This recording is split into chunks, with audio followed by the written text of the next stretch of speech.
The story of Custer James Manning, Custer's Alive, The Adventures of the Lost, a fictional novel. Two major targets. An important note to the reader. This book was made not to scare the reader or change the facts about Custer, South Dakota. This is written to teach, inform people the dangers of being alone in life, and it is not to judge or call upon any criticism as far as hateful words or judgments towards any of its makers. The story was made with the goal to seek out many readers who are willing to read a great story and share it to many great people. Remember, we all have our own opinion, so keep it, but keep the hateful ones to yourselves, and enjoy this wonderful story that was written by Gregory and Jayden.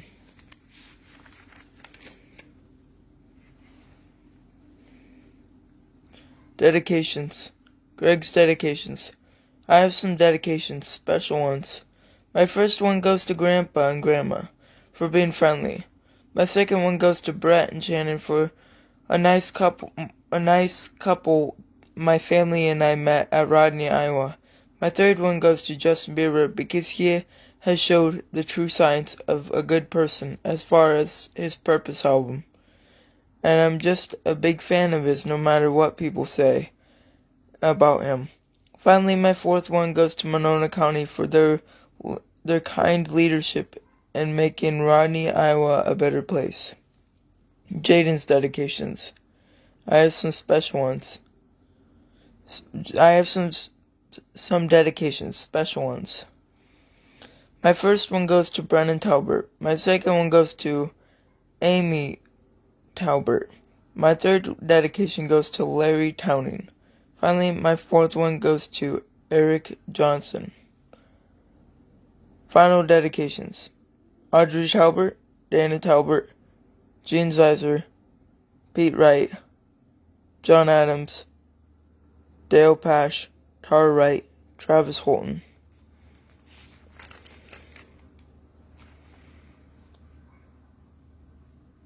Before the story.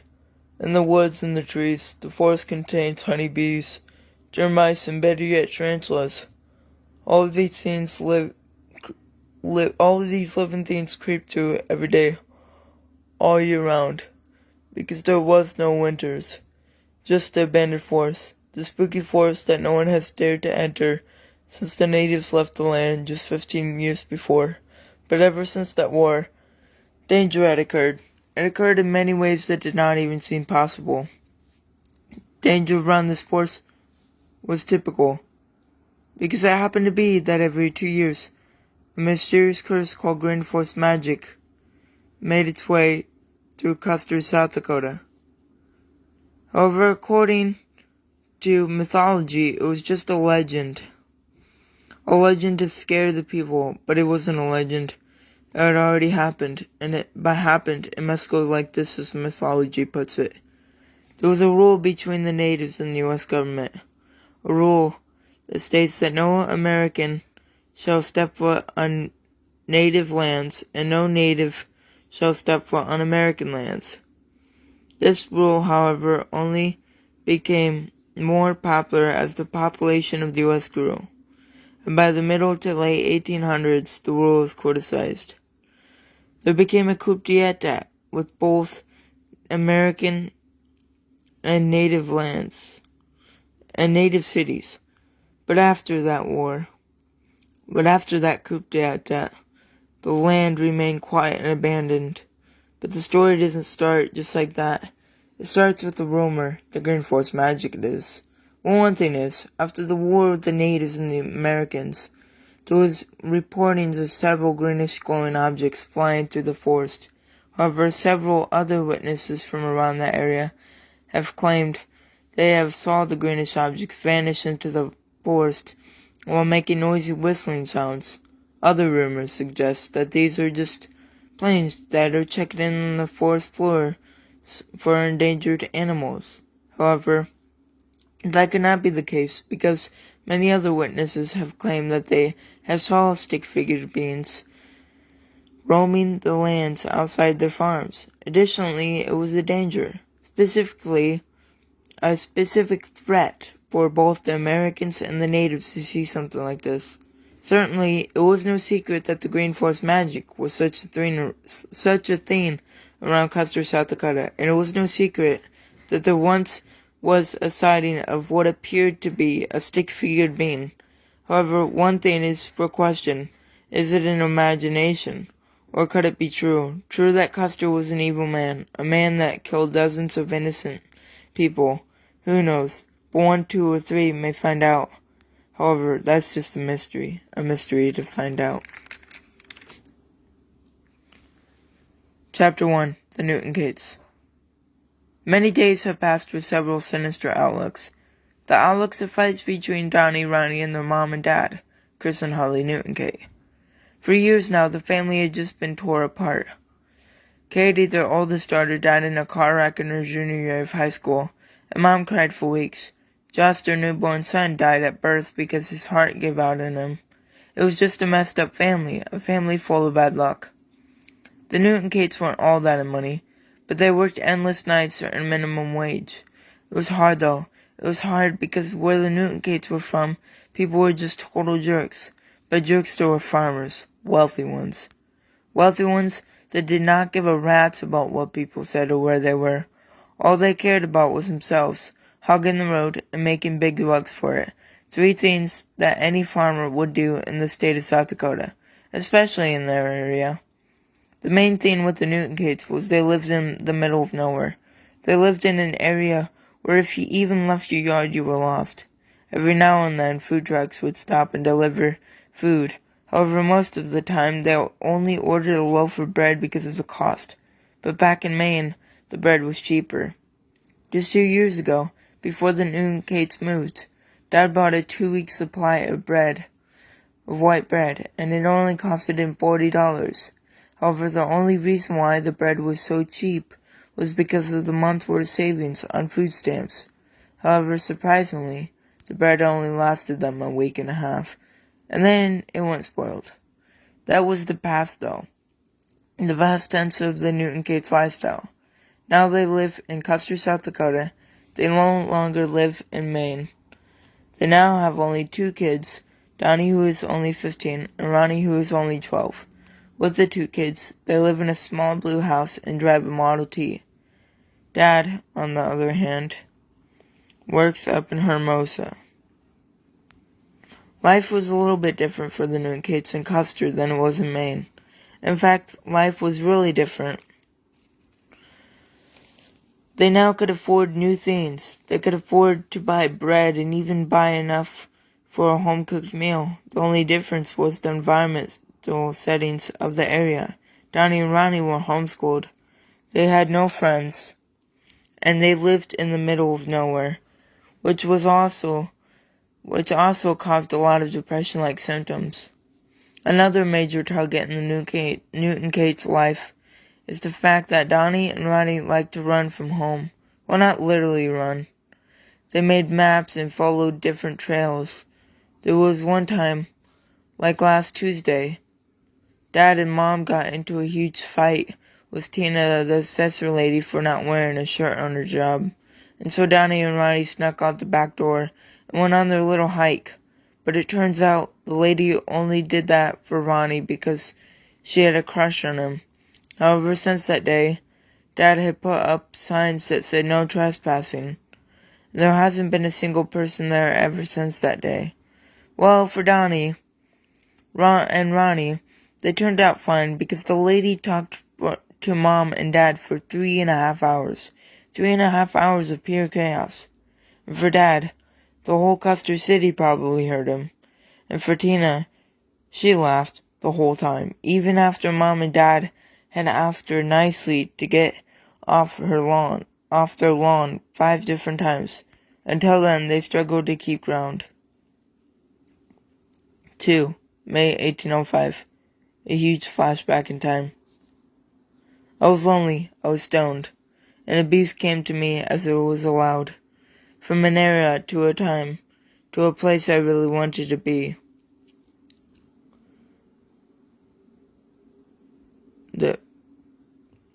It belonged to me, as it did he. He, the master. He, my savior. He, the one who furnished darkness, hatred.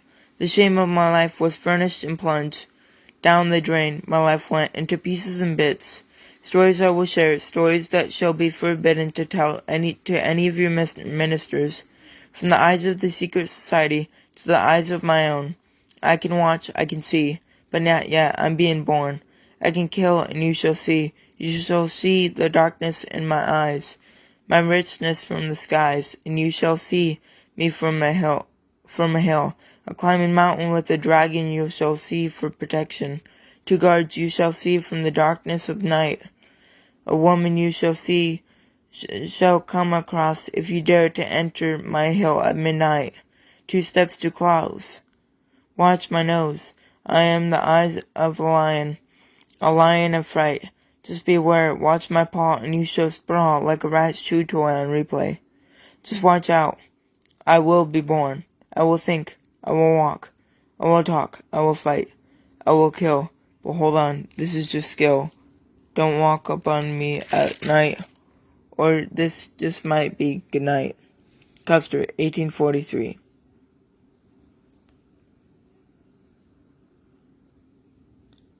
Met 1805, at the park, talking to myself, talking to himself. Custer. I was sitting on the swings. I couldn't remember why. I was lonely. No one ever talked to me. It was almost as if everyone neglected me. I always prayed to God, but it felt like he betrayed me.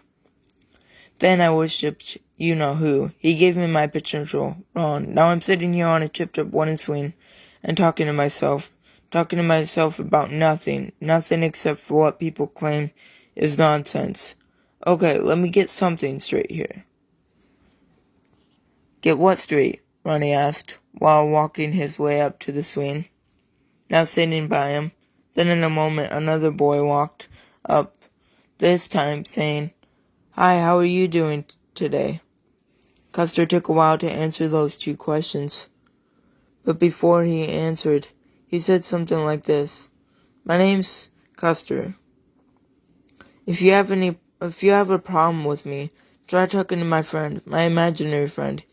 He's sitting right next to me." Custer spoke out for his own sake, now signaling Ronnie to move. Ronnie, the boy that sat by him, to move. "Sorry," Ronnie said back, and then he moved, while apologizing in a friendly way. "Sorry," he said again, this time more serious. "It's okay, Custer," the boy on the swing said. "Accidents happen, right?" Ronnie said back, while making sure his use of words were correct. Custer, the boy, ignored him that time, now going on and saying something like this. "Not to mention, what are your names? I don't know you guys, but it would be great to have some friends." "Oh, sure, that's right. My name's Ronnie, and his name's Donnie. We're brothers. We can be your friends, well, if you want us to be." Ronnie, the boy, said with meaning, enthusiasm, and effort. "That would be great. I mean, if you guys want to be my friends, Custer said while weighing the options. "Sure thing," Donnie, the other boy, said, now changing the subject by asking a question like this. "Custer, where do you live?" "I can't." He paused just then, now giving a quick look at the ground before looking up and saying this. "I live in a cave. My family had abandoned me at birth. I had no one to stand by, no one to talk to about anything. I was neglected and abused. I was made fun of. I couldn't take it anymore. So when I was 5 years old, I ran from an orphanage. It later closed down. No one ever found me, so I knew I was safe. And that's basically all I can tell you from memory." "So, Custer, have you heard about the Green Force magic? They say it's really popular out here," Ronnie asked, now stepping down from asking any more questions because of the shocking story that Custer just told them. He paused, and then he started to speak again. "I do know some people that have claimed they have saw this magic. They say it gives them a sense of magical power. But some other people say they are the Northern Lights. But I believe it's a sense of motivation. It gives them hope, Nothing else can do that. They all paused for a moment as Custer told his fibs. But one thing was, he couldn't give in to them about knowing about the Green Force magic. He knew it was a sin to the demons to tell any non-believers about the Green Force magic. It could possibly lead up to a war with the bright and the dark side. And so he didn't mention anything else about the subject. Instead, he changed the subject, changed it to a more general subject, by asking this. Do you guys have any friends? That you talk to? They paused just then. Paused until they could come up with the slightest clue of what he was talking about. Then Donnie stepped in this time and started saying, to be honest, we don't really have any friends. They come and go just like anyone. But we do have one other friend. His name's Johnny Lambo. They say he's a good book writer and is planning, when he gets older, to donate some of his money to charities all across the globe. But he really is a good friend. He's always there for us, And by us, I mean, he's there for Ronnie and I. Such a good young man. Oh, Custer spoke back, now agreeing with him and his brother. And after that agreement, Ronnie asked Custer if he would go over to the slide with him and his brother Donnie. And so he said yes, was surprised to the question. So they had hung out ever since that day. They hung out at their house, the park, the rodeo, the science fair, and every single day in general. Every activity they did, he was in. It was the better of the situation. He was even in group pictures and family photos with them. It was going great. It was going great all until 3. Things changed just like that. Donnie and Ronnie's dad took his new job as a geologist up in Hermosa. It was a bad job for him, because he brought back anger every day, all until Mom blew one day, because of a fight Dad started. One very small fight, a fight that escalated into a sad family. But after the blowout, all Mom did was stare at a wall for a month straight. And Donnie and Ronnie couldn't even talk to Custer anymore. They couldn't even keep the special promise they made him at the park one evening. The promise that was written down on a small piece of paper for him that read, "Though we may be far, we will always be with you. We will still hang out at the park with you. We will still call you, and you may call us on your telegram, like we will to you. We will treat you the same, out of respect. Just call and we will be right there, as fast as we can. Hang on, buddy. We will see you again, and you will see us too. Because friendship always lasts, and you will last. So we will see you soon, and you will see us too. Donnie and Ronnie. 5/5/1805. But after that promise, it meant quits. It meant that Donnie and Ronnie would not see Custer for a very long time. In fact, probably never again, though that's the way it seemed. But a couple years came by on a more positive approach.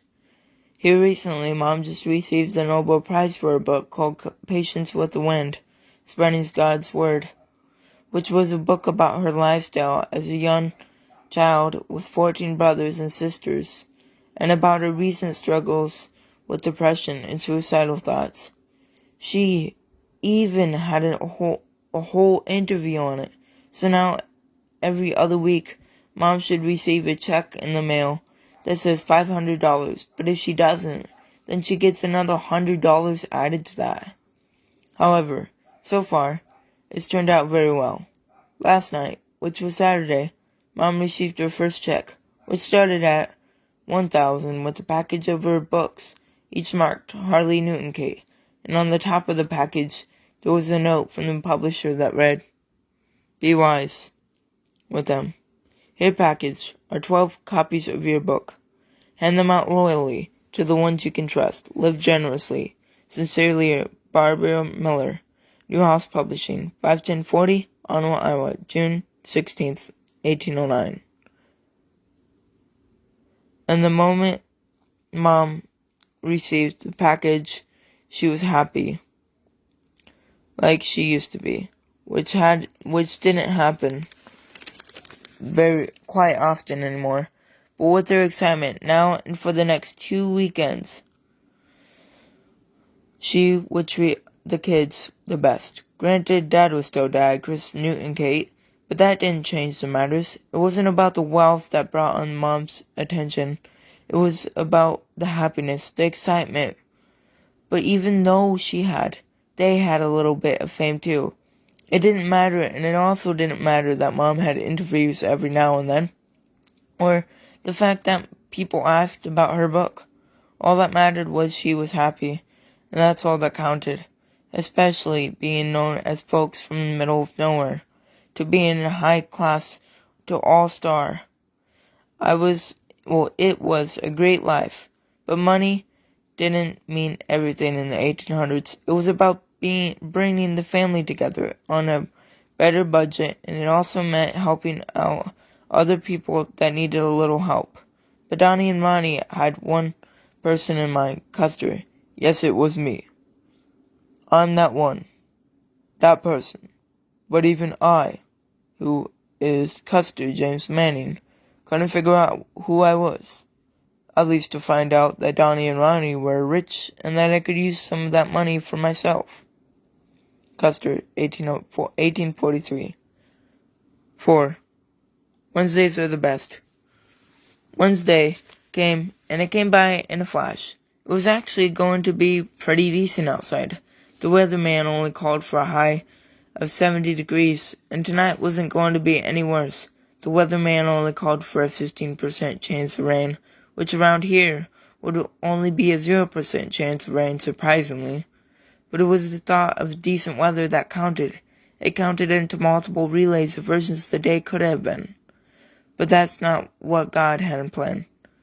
He had in plan a decent day, and that's how it was going to be, no matter the issue.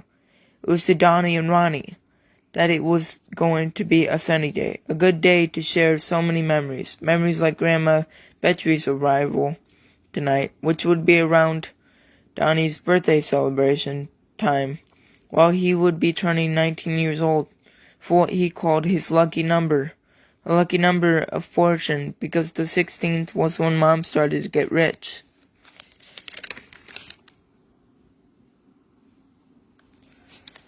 What's going on?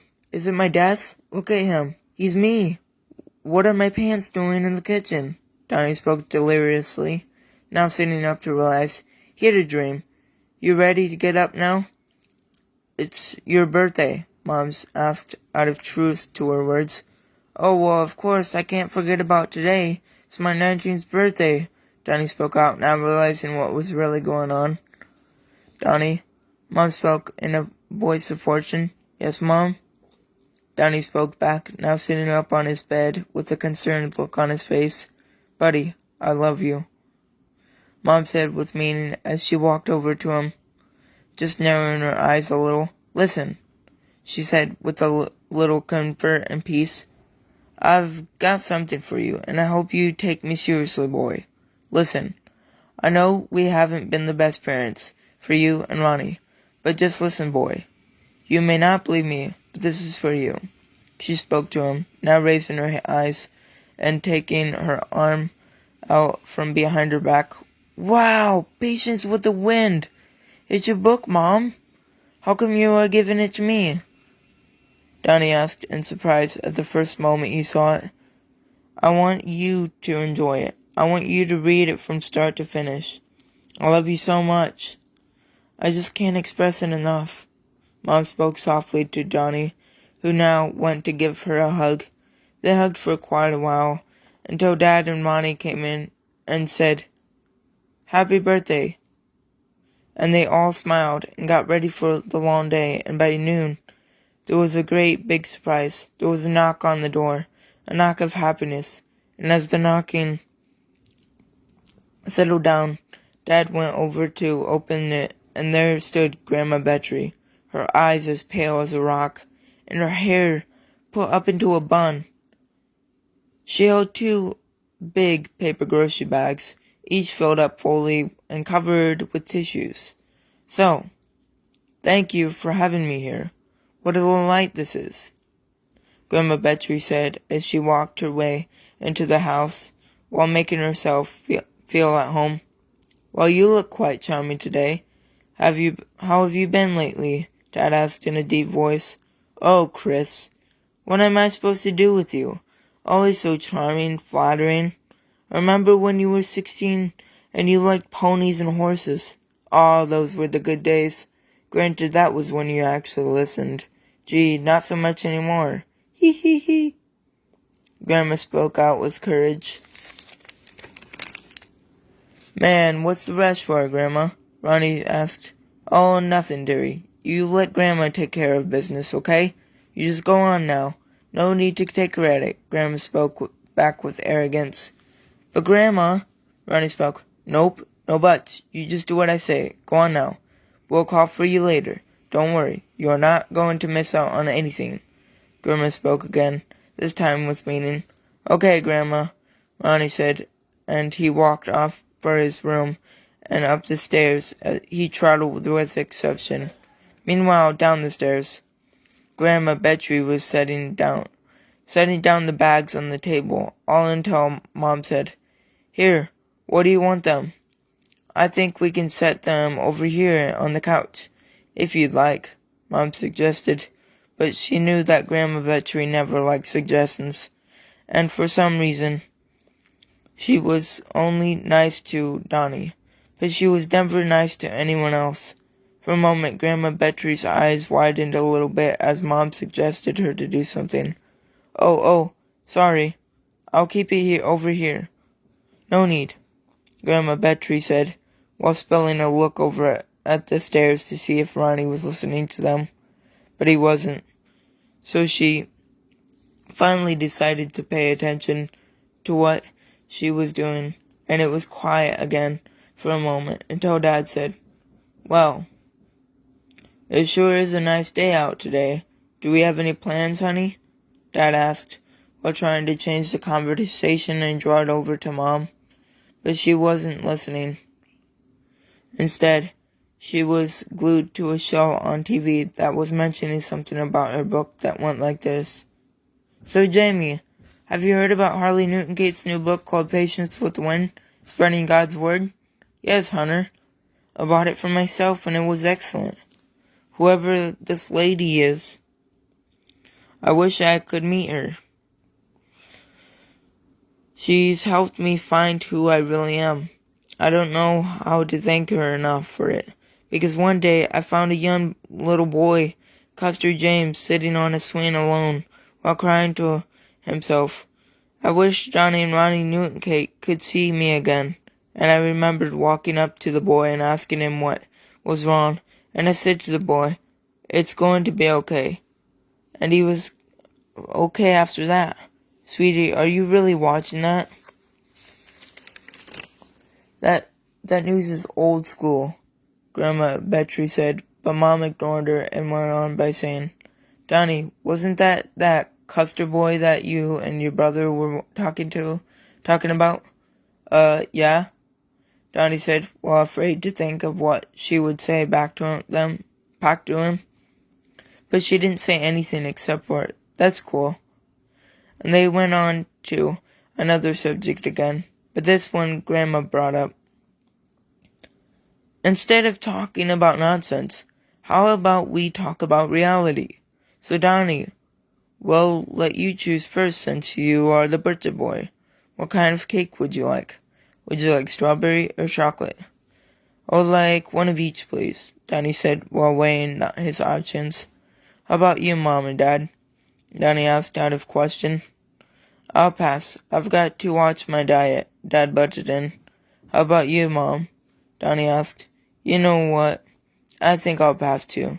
Thanks for the offer, though," Mom said with politeness in her words and actions. "Oh, Ronnie, time for cake. Time for your cake," Grandma shouted out for him. And as she shouted out for him, He came flying down the stairs. In fact, they had just bought the stairs for $100 at a local auction. The original price was leaked at over $1,000, but the auctioneer felt that he would give it to them anyway, so now they had new stairs. Yes, cake. I always loved cake, Ronnie shouted out in joy. Then Grandma Betry gave him the look of sorrow, and so he stopped. Okay, Grandma Betry said, now pausing before continuing on by saying, what type of cake would you like? We have strawberry or blueberry? Grandma spoke out firmly as she waited for his response. Blueberry, please, he said with kindness and patience. Then once he said that, she wiped a small glob of it on his plate that looked as if it had just came from out of the trash can.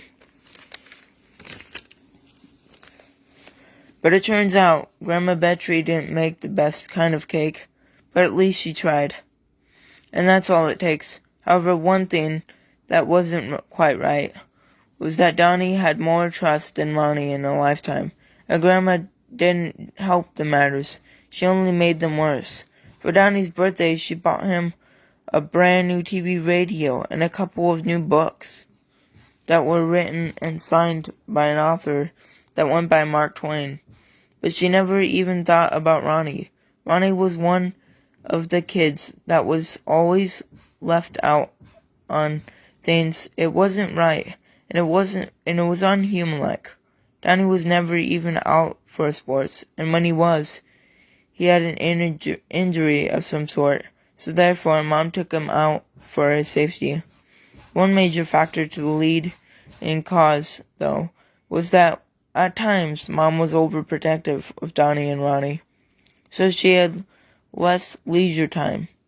Friday. Today we received a brief handwritten letter in the mail.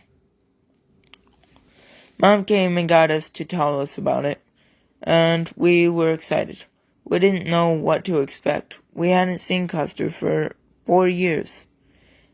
It began to shock us when she read the letter, though. She had to take a few pauses every here and there.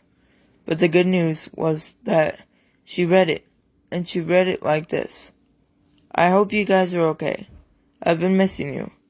I hope I can one day talk to you guys again and show you guys this incredible hill I found.